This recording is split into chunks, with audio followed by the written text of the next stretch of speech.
Very good morning, students.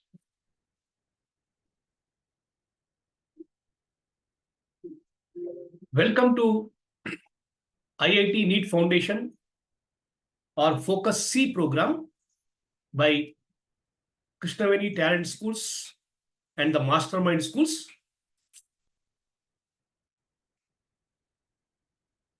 So once again, I welcome all the participant branches so far for today's session.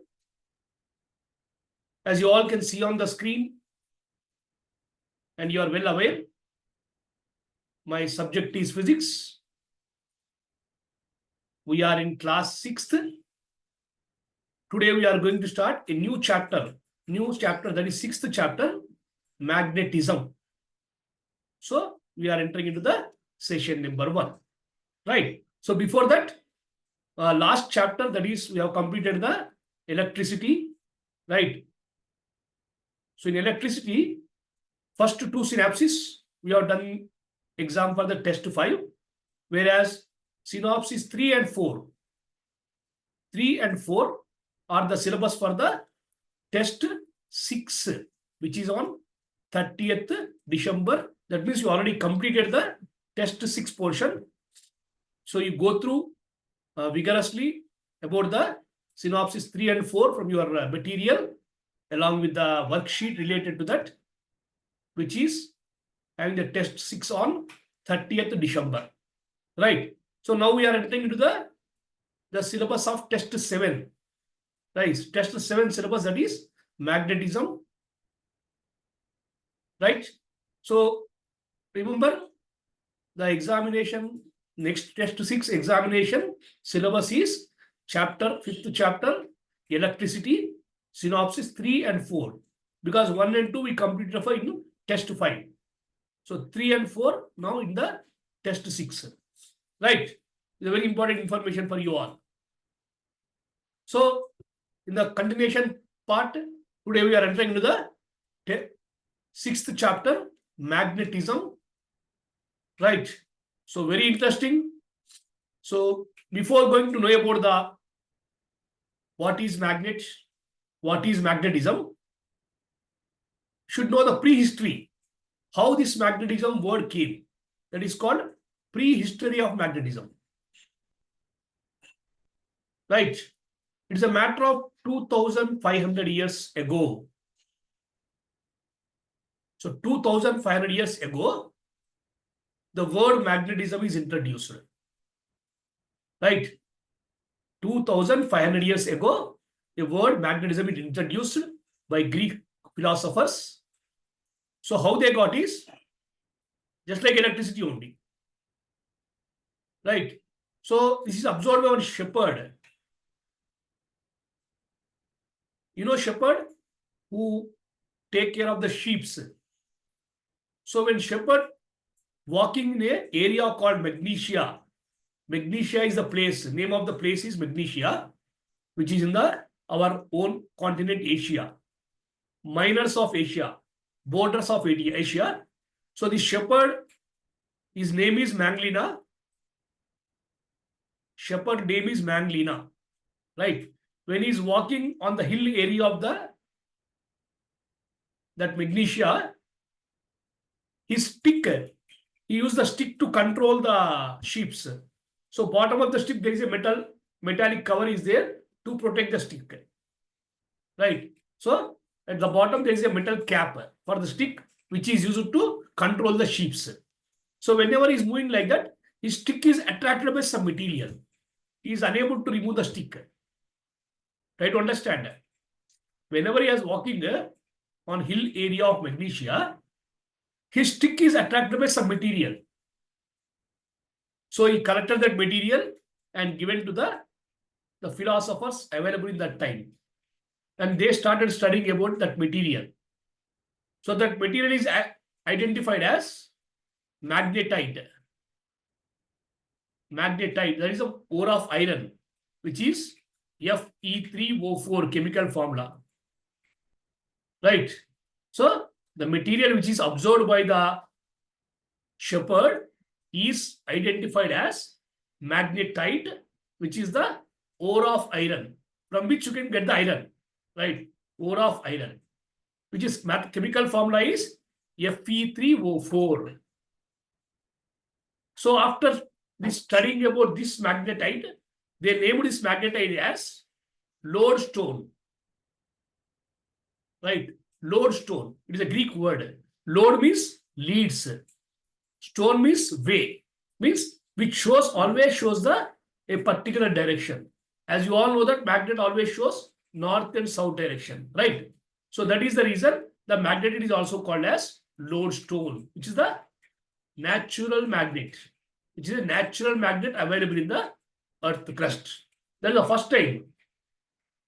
So by studying that magnetite, that material is named as magnet. The material which is collected by the shepherd is further named as magnet because it is available in the place called magnesia, and it is absorbed by the shepherd named manglina, and it is the ore of iron called magnetite. By combining all these, by observing all this, that material is named as magnet. Right? So it is the history of 2500 years back. Then the study not stopped there.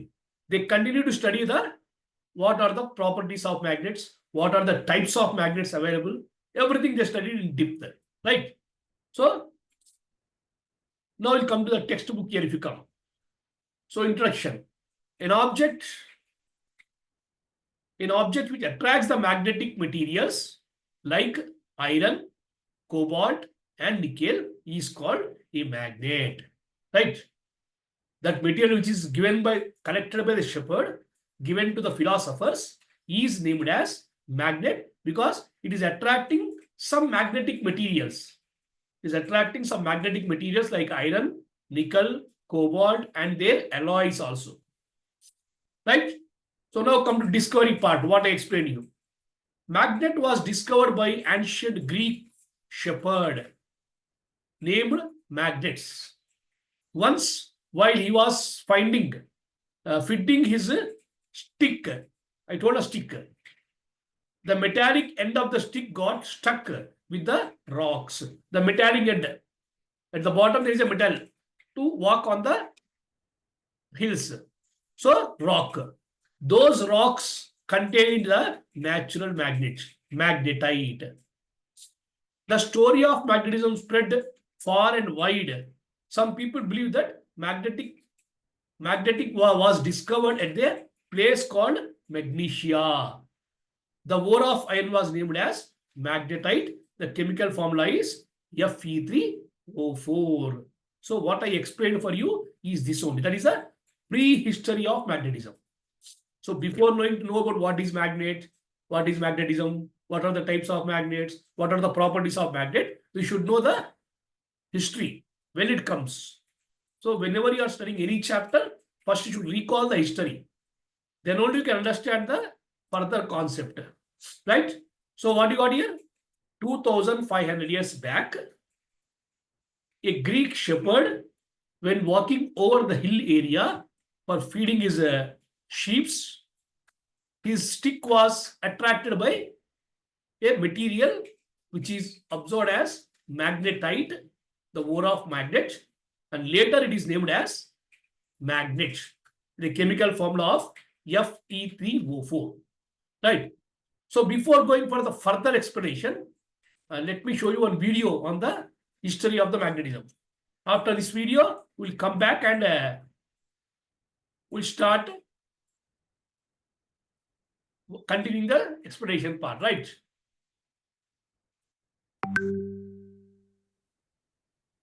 This unit is about magnetism. We'll start by talking about the nature of magnetism, the history of it, when people first discovered what magnetism was. Then we'll launch into a discussion on magnetic fields, very similar to what we did with electricity with electric fields.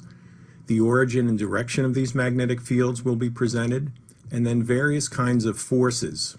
The magnetic field force on a moving electric charge, on a current-carrying wire, the magnetic field due to a long straight wire, the magnetic field force between two current-carrying wires, finishing up with a practical application of electric and magnetic fields, the mass spectrometer. The nature of magnetism. Magnets were first discovered over 2,000 years ago by the Chinese and the Greeks and were used for various non-scientific purposes. The name was coined by the Greeks as certain magnetic rocks, otherwise known as magnetite, were found in the province of Magnesia, hence the name magnetite. Now, unlike electrical effects that we've studied, those came about when various objects, substances like amber were rubbed with silk, with fur, and electrical charges were separated between the two materials. Then you would get attractive and repulsive forces, and we talked about positive charges, negative charges. The difference with magnets is they come out of the ground already attracting and repelling certain materials. They don't have to be rubbed, they don't have to be manipulated. It wasn't until after 1000 AD, 1,000 years later, that Chinese, European, and Persian mariners separately used magnets for navigation. They all noticed when a magnetic material, which was shaped in the form of a needle and floated on a surface of water, it would always point in the same direction, which is the north. Always being able to tell which direction was north was a critical factor in ushering in the age of exploration. Because now, if you know north, you also know south, which is the opposite. You know east and west, and you can find your way to different places, and you can find your way home. We had to wait until 1600 when William Gilbert first explained what was going on with magnetism. But first, we'll talk about some of the properties of magnetism.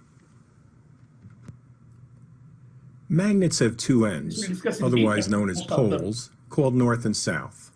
So you can see, here's one magnet. We typically call these bar magnets. You have a north pole over here and a south pole over here.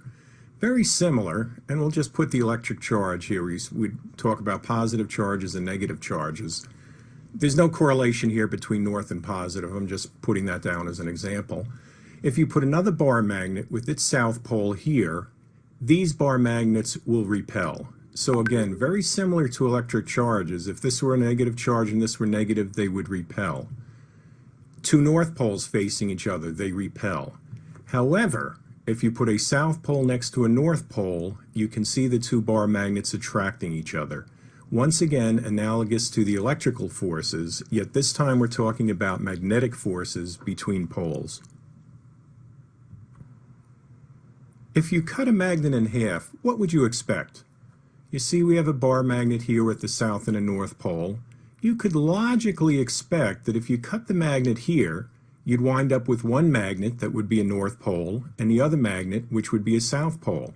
However, that does not happen. What happens is each individual piece will then, right where it's cut, instead of being a north pole here, you'll have a south pole. This piece here, you had the south pole here, you will now have a north pole. So each little magnet here now has both a north and a south pole. Okay, let's cut it again. What happens? Same thing. Each individual piece has a south and a north pole. This works all the way down to the atomic level. You cannot cut magnets and keep cutting them and hoping at some point you'll just get a north or a south pole. Whatever you have physically will still have both poles.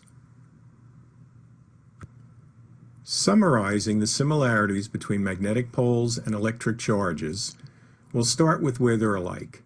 Magnetic poles come in two flavors, north and south. Electric charges come in positive and negative. Opposite poles, for example, north and south, will attract each other.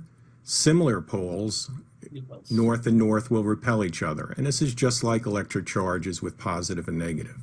Two significant differences, though.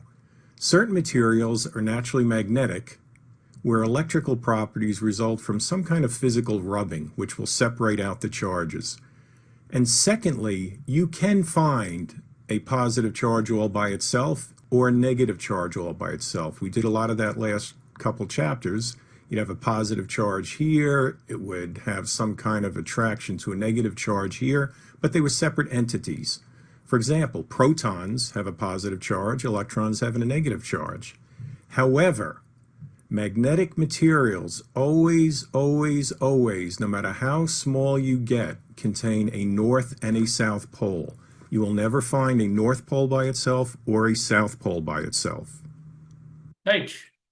So that is the basic information given in the explanation part, right? So after knowing about the history of magnetism, what they explained is what happens when the magnet, what exactly magnet contains. It contains the poles. That later we'll discuss, right? First, before that, we'll discuss about what are the types of magnets. So there are, whatever the magnets are available in the market are of two types mainly, right? There are two types. One is, see, natural magnet. One is natural magnets, right? Other one is artificial magnet. So magnets are of two types. First one is natural magnet and second one is artificial magnets. So what are natural magnets? Which are available in the nature. The magnets which are available in nature are called natural magnet, which is observed by the shepherd in the form of magnetite. So a natural magnet is that which occurs in nature. Magnetic property only nature's magnet known as made by known to man.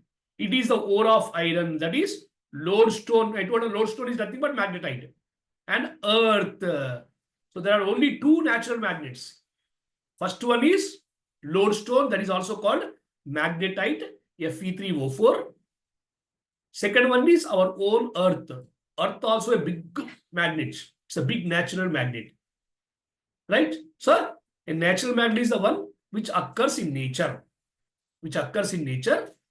And examples are lodestone. Lodestone. Lodestone is nothing but it is a Greek word which leads the way. That's why the magnetite is named as lodestone.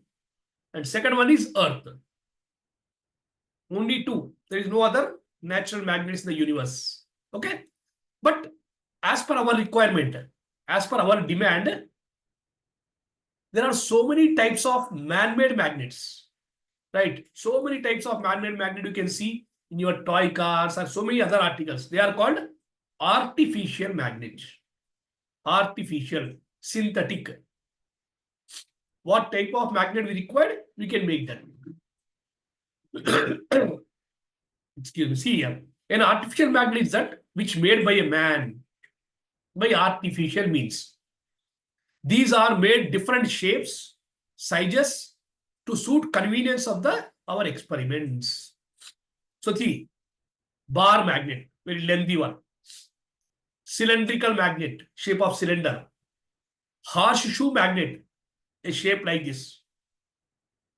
Ring magnet, shape of the ring. Any shape, as per your requirement, you can make any shape of the magnet.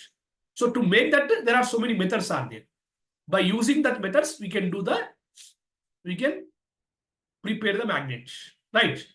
So magnets are of two types. Number one, natural magnets, which are occur in nature, which are available for the man in nature, like lodestone or magnetite, and also earth. Whereas the second type is artificial magnet. Right? Artificial magnet is the one which is made by a man for their convenience. Like bar magnet, cylindrical magnet, horseshoe magnet, ring magnet, rectangular magnet, square magnet, spherical magnet, needle magnet, anything you can say, any shape you can make. Okay. So first we know about the prehistory, then types of magnets. So what is magnet actually? Magnet is a material. Magnet is a material which attracts the magnetic materials. A substance which attracts the magnetic materials like iron, nickel, cobalt. Next comes magnetic needle and magnetic compass. You commonly, you can find in mobiles also. Generally, to know the direction, even Google uses the needles to show the magnetic direction. You want to go to north side or south side. By using this only, you can move. Compass. These compasses are used in the aeroplanes and ship or in every of our vehicles also. Right? So in that there are two types. One is needle, other is compass. Needle is like this. Compass is this. Compass is complete needle is placed under a closed chamber. See, a magnet is the form of bar magnet tapered from the center towards the end and pivoted. Its center on the stand. Pivoted means fixed. Stand is called magnetic needle. See, this is the stand. This is the needle which is fixed here. Pivoted means riveted. So as per the direction, when you are moving that, it always moves towards the north and south and shows the direction. Such a needle is called magnetic needle. Right. Then magnetic compass. A magnetic compass consists of a small magnetic needle. This also contains needle only. Pivoted at the center and encased in the small brass box. Placed in the box here with a glass top. Top is glass to see the transparency. So brass box over that a glass cap. Inside there is a needle which is fixed, pivoted or riveted. So I request the teachers, if you have this compass in your campus, to show to the students how it looks. Nowadays we are following only through mobile only. In mobile you can find so many types of compasses. You can check also, which always shows the direction of north and south. Such a box is known as magnetic compass, which is very much useful for either you are traveling on road or air or in water. Everywhere they are used for the navigation purpose. Navigation, to know the direction. Right? When you are going in air, exactly without compass, pilot don't know where the flight will have to go. With the help of the compass only, move the direction. Similarly on water also, or on road also. So everywhere there is application of this magnetic compass in our day-to-day life. Right? It simply contains only one magnetic needle. It's placed under a box, a brass box covered by the glass. Okay? You can see it when you are available in your schools. You request your teacher to show the compass, or you can have your own compass. You can show to your friends and all. Right? So we learn about what is the prehistory of magnetism. What are the types of magnets? That is natural and artificial. Then what is the magnetic needle and what is the magnetic compass? Right? So we move to further. Now, very interesting thing. Classification of materials. So in front of you, just like electricity also you have seen, so many materials are there. Some iron pin is there. Iron rod is there. We have the wood, rubber, paper, different things in front of you. You want to test which one is attracted by magnet, which one is not attracted by magnet. So based on that, based on how this material is behaving with magnet, all these materials are classified into two categories. One is magnetic materials, other one is non-magnetic materials. Simple, right? Magnetic, non-magnetic. Okay. So which are the materials which are attracted by magnets are called magnetic materials. Like all the metals, iron, nickel, cobalt, and their alloys all comes under magnetic materials. The materials which are not attracted by magnets, not attracted magnets are called non-magnetic materials. Like like wood, plastic, copper, brass, all comes under. See, materials are classified in two types based on the property of attraction. So they are magnetic materials, the materials which are attracted by a magnet and can be easily converted into magnet. Very important. They are not only attracted, by using them, you can convert them into magnet also.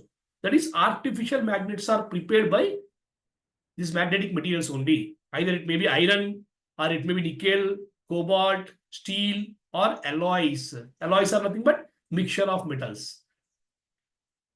Okay. Second category, non-magnetic. The materials which are not attracted by magnets. So like wood, plastic, copper, brass, etc. Clear? So all the materials are classified into how they are behaving in the magnetic field, are based on the property of attraction they are classified into magnetic materials and non-magnetic materials. Magnetic materials are those which are attracted by a magnet. Non-magnetic materials are those which are not attracted by a magnet. Okay. Then out of these magnetic materials also, these magnetic materials are classified into again. Right. So we have already discussed about the magnetic and non-magnetic substances. So different magnetic substances exhibits the magnetic property to vary in the extent. Some of maybe attract very strongly, some may be very less.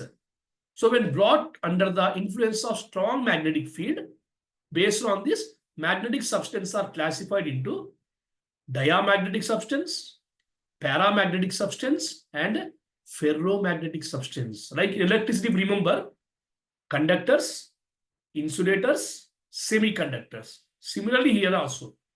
So diamagnetic substances are those which are not at all attracted by magnet. Right?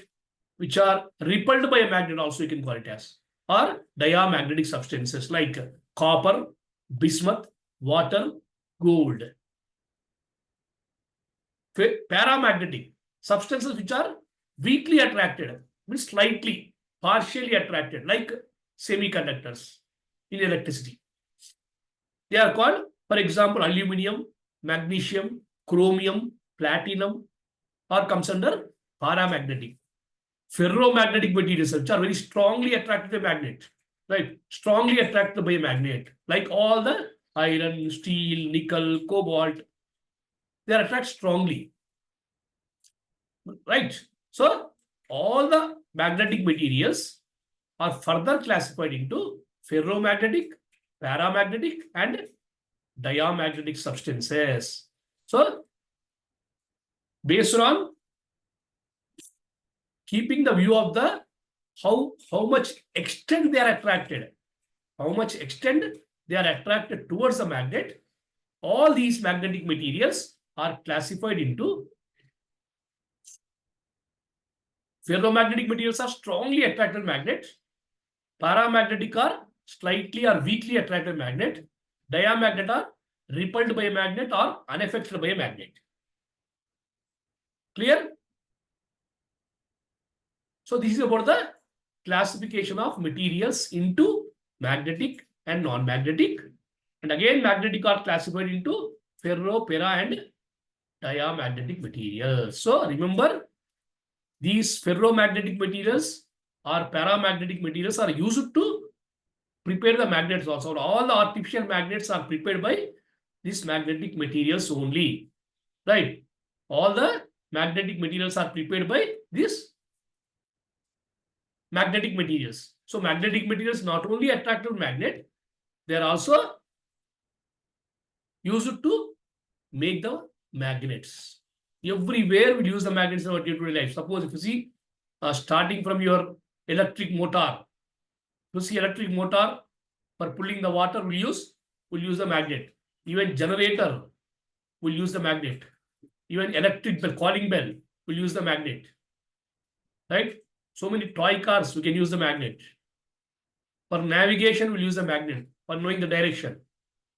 So almost everywhere in our appliances, what we are using in and around us, will use the magnets. Correct? Such a wonderful applications are there for the magnet.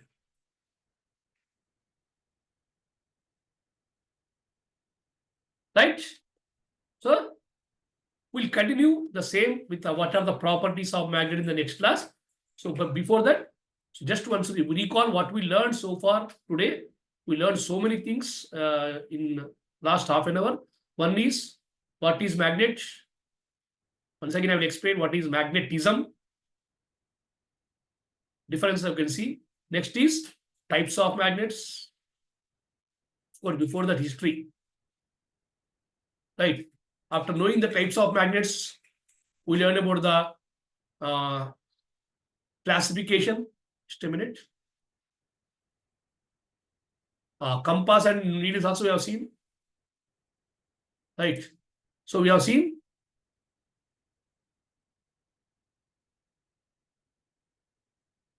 about the what is the magnetic needle and compass. Then we enter into the classification of the materials based on the attraction into magnetic and non-magnetic.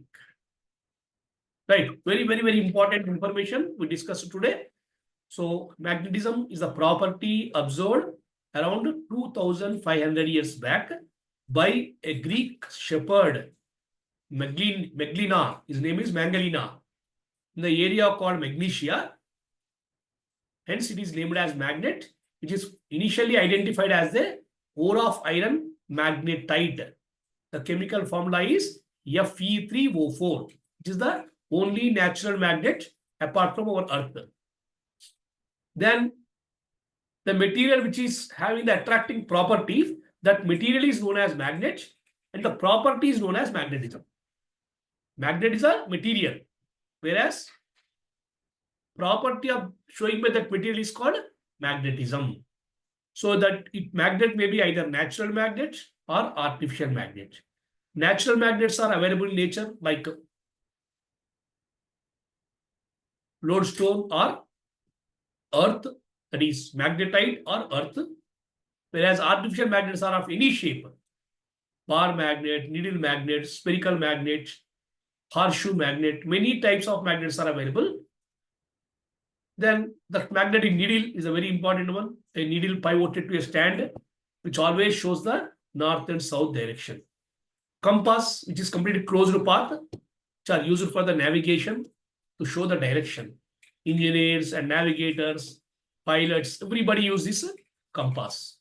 Then all the materials available are classified into magnetic materials and non-magnetic materials. Materials which are attracted by magnet are called magnetic materials, which are not attracted by magnet are called non-magnetic materials.